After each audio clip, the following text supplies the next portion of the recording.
ngerti nggak apa yang diterangkan Pak Guru tadi? Pelajaran yang mana? Itu tuh pelajaran ekop yang mengenai masalah pasal 33 UUD 45. Oh, itu sih saya mengerti. Tapi rasanya kurang pas. Ah, bilang saya tidak mengerti. Masa mengatakan tidak mengerti aja malu-malu. Jangan segengsi. Kalau masalah pelajaran, jangan gengsi-gengsian deh. Nanti rugi sendiri loh. Begini aja deh, saya ada usul nih. Bagaimana kalau nanti sore kita belajar bersama di rumahku? Nah, kita bahas lagi masalah pelajaran tadi. Setuju nggak? Setuju. Oke, saya setuju. Tapi nanti sore bisa jam 5 nih. Apa deh? Ya, kok kamu nggak ikut sih? Sebenarnya sih saya mau ikut, tapi saya mau besuk sih, jadi gimana ya? Tapi kan pelajaran lebih penting. Aduh, gimana? Soalnya saya mau besuk sih. Tahu nih, itu ikut aja deh. Ah. Nanti deh kalau ada diskusi lagi, kita ikutan ya. Benar loh. Sip Iya deh. deh.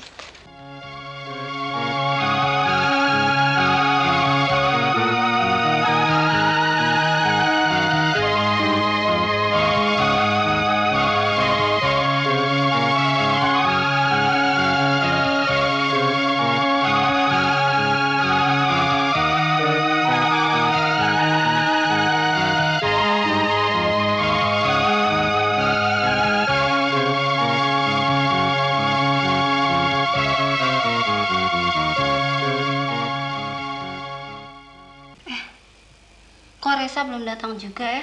Biasanya dia tepat waktu loh. Aneh. Assalamualaikum. Waalaikumsalam. Nak Resa, Nak Dian dan Dewi sudah lama loh menunggu. Iya Bu, karena harus membantu adik dulu mau jam PR-nya. Bapak kemana? Kok tidak kelihatan Bu? Bapak lagi ngantarin Doni beli buku ke depan. Oh iya Bu.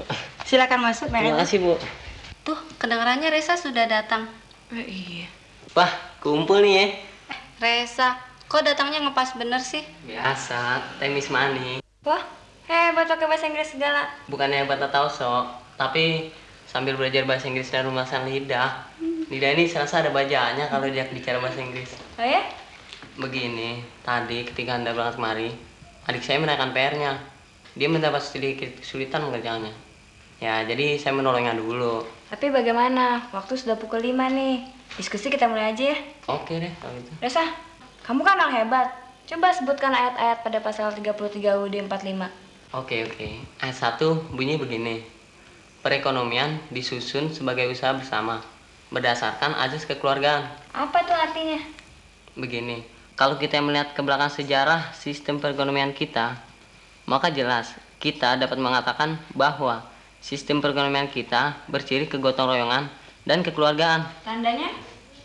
Begini, beratus bahkan mungkin beribu tahun yang lalu kita sudah menerapkan sistem itu. Lihat saja apa yang dilakukan oleh sebagian besar penduduk kita. Antara lain, mereka selalu bersama-sama atau bergotong royong secara kekeluargaan dalam memperbaiki jalan, selokan, dan kebersihan lingkungan. Apa ada contoh lain? Ada. Selain perbaikan jalan dan kebersihan lingkungan, juga dalam membangun rumah dan mengerjakan sawah. Nah, sudah jelas anak-anak? Jelas, Pak Guru. Bagaimana pula dengan ayat berikutnya? Loh, kok tanya melulu sih? Coba dong gantian. Coba sekarang kamu, Wi. Kalau kamu tak hafal, baca saja dari buku. Beres. Sekarang ayat 2 kan? Iya. Begini bunyinya. Cabang-cabang produksi yang penting bagi negara dan yang menguasai hajat hidup orang banyak dikuasai oleh negara.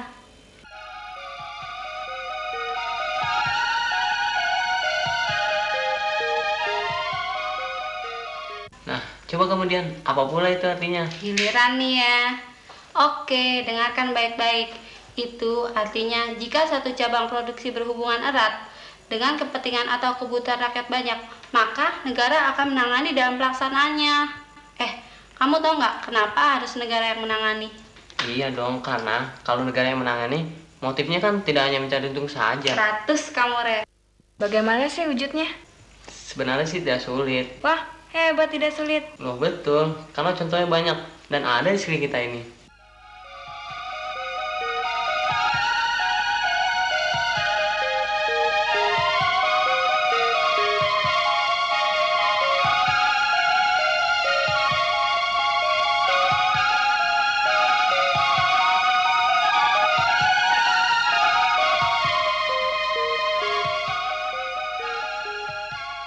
Seperti listrik, dalam hal ini oleh PLN. air minum oleh perusahaan air minum negara, pos dan telekomunikasi oleh Perumtel, transportasi, dan wah apalagi ya? Sudah cukup banyak. Boleh juga kamu res. Siapa dulu dong, Resa? Coba di, sekarang teruskan dengan ayat berikutnya. Biar adil.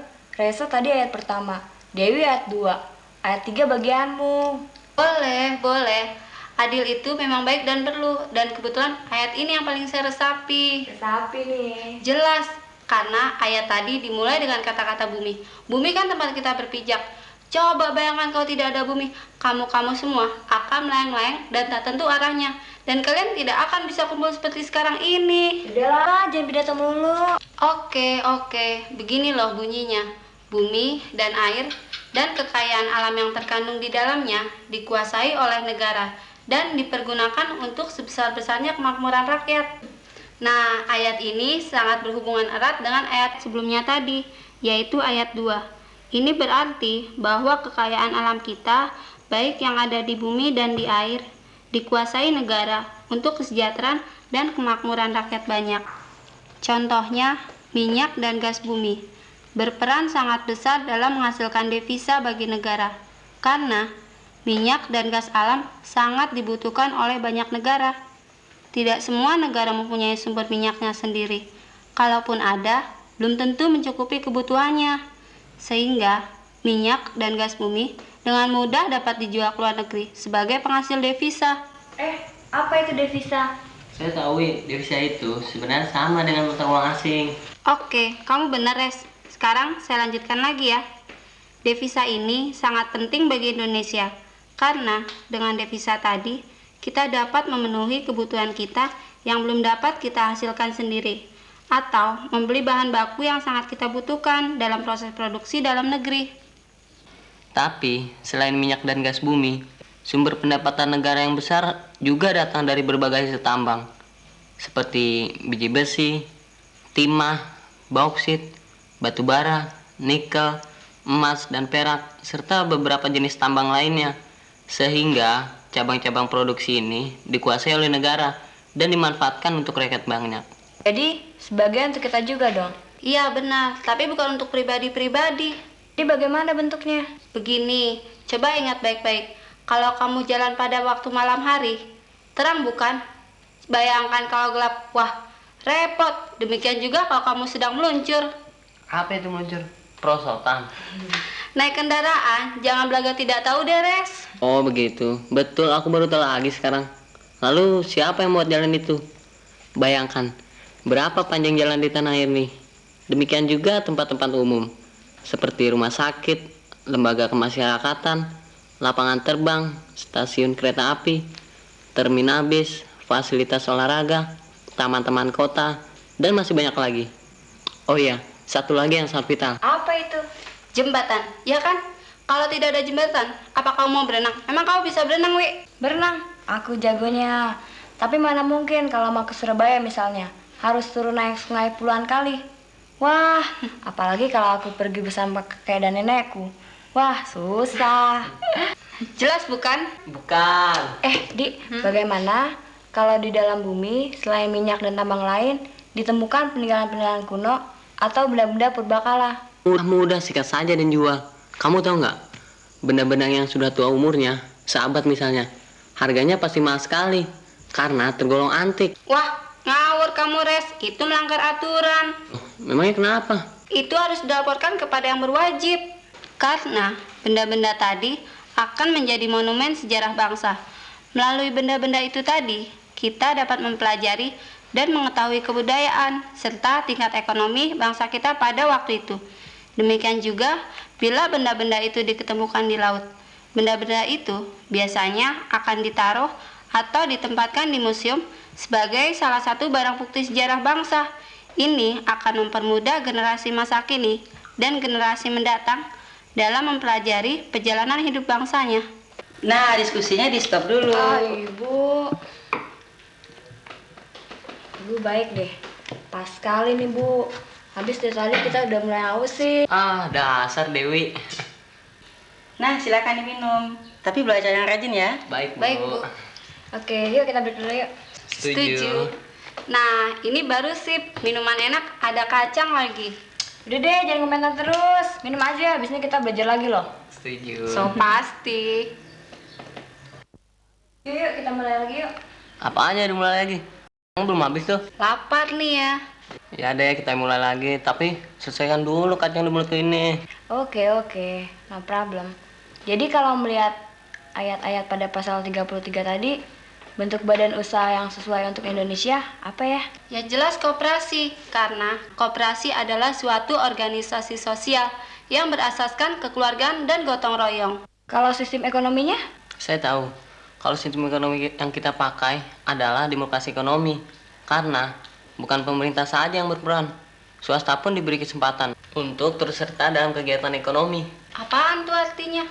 Begini, kemarin Pak Guru mengatakan, karena swasta diberi kesempatan yang luas untuk turut serta dalam kegiatan ekonomi, dan terlihat sangat cepat pertumbuhannya.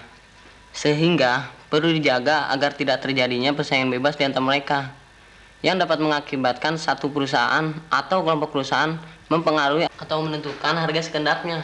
Wah, itu mah namanya monopoli dong. Benar, Wi, karena mereka sudah dapat menguasai seluruh penawaran. Ya benar, tapi mereka kan harus tetap memperhatikan daya beli masyarakat, kemungkinan masih adanya barang pengganti, dan kemungkinan masih adanya saingan baru. Hebat. Pasti. Kalau begitu, disinilah peran pemerintah sangat menentukan. Maksudnya? Ya, jadi jangan biarkan mereka bersaing bebas sehingga dapat merugikan rakyat.